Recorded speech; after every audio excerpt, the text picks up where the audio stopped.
पिंपरीत 9 वर्ष नियोजन शून्य कारभार. फक्त पिंपरी चिंचवड मनपाबाबत टीका करतोय भाजपवर नाही. उपमुख्यमंत्री अजित पवार यांचं विधान.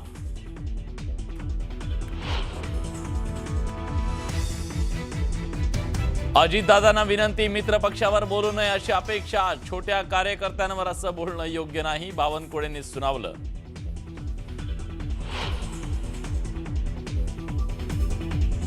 संतोष धुरेंचा अमित साठम यांच्या उपस्थितीत भाजपमध्ये जाहीर प्रवेश. राज ठाकरेंनी उद्धव ठाकरेंकडे पक्ष सरेंडर केला.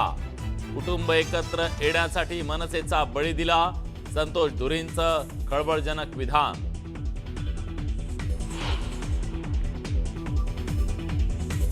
ठाकरेंच्या युतीत सगळ्यात जास्त नुकसान राज ठाकरेंचं होतंय. नाराजी असेल तेव्हा संतोष धुरे आमच्याकडे आले.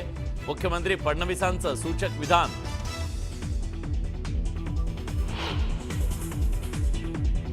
केंद्रीय जलशक्ती मंत्री सी.आर. पाटील यांचं वादग्रस्त विधान. छत्रपती शिवाजी महाराज पाटीदार समाजाचे होते. सी.आर. पाटलांच्या वक्तव्यानं महाराष्ट्रात संतापाची लाट.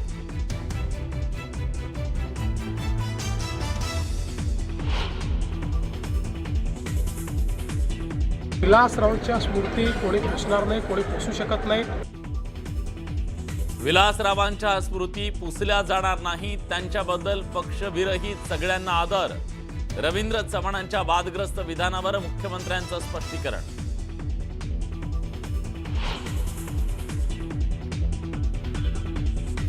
जनतेच्या मनात कोरलेलं नाव पुसता येत नसतं, लिहिलेलं पुसता येतं, कोरलेलं नाही.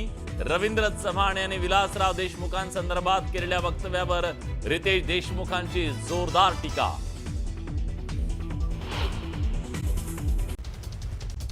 महाराष्ट्राच्या विकासासाठी विविध विचारधारेचे असून सुद्धा राज्यात एकत्र आलेले पक्ष महापालिकेमध्ये मात्र नांदा सौख्यभरेपासून ते भांडा आणि आरेला कार्य करा इथपर्यंत पोहोचले.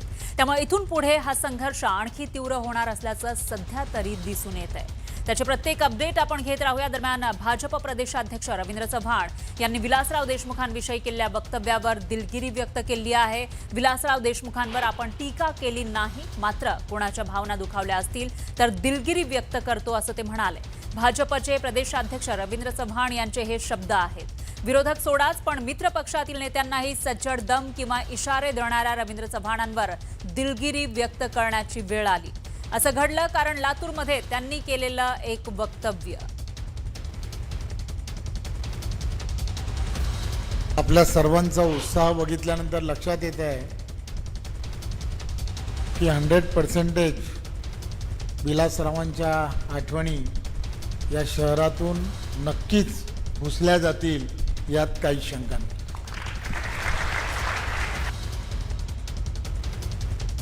ऐकलत रवींद्र चव्हाण काय म्हणाले होते.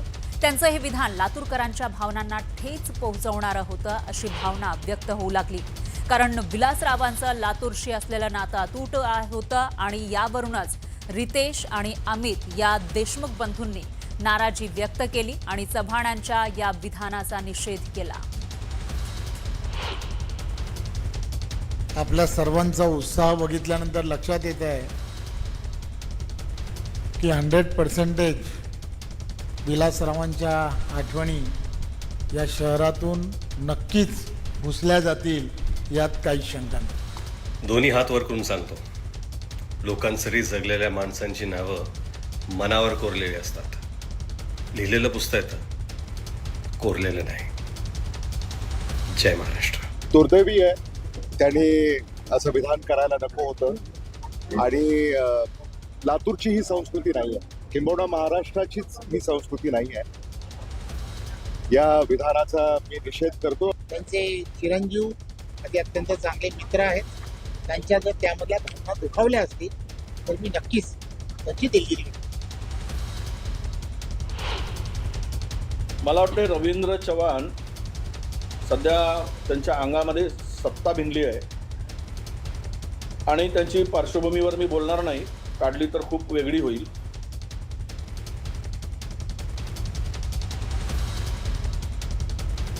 तर या सगळ्या विवादानंतर मुख्यमंत्र्यांनी यावर भाष्य केलं आहे. विलासरावांच्या आठवणी कोणीच पुसू शकत नाही असं मुख्यमंत्री म्हणाले.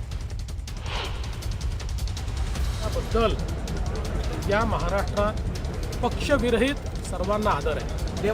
त्यामुळे विलासरावांच्या स्मृती कोणी पुसणार नाही, कोणी पुसू शकत नाही. आम्हाला सगळ्यांना आदर आहे. आम्ही जरी काँग्रेसच्या विरुद्ध लढत असलो तरी देखील विलासरावांच्या संदर्भात आमचं सगळ्यांचं असं मत आहे की महाराष्ट्रातले जे प्रमुख नेते आहेत ज्यांनी महाराष्ट्रामध्ये उत्तम काम केलं त्यापैकी विलासराव आहेत आणि हे स्पष्टीकरण रवींद्र चव्हाण साहेबांनी दिलेलं आहे.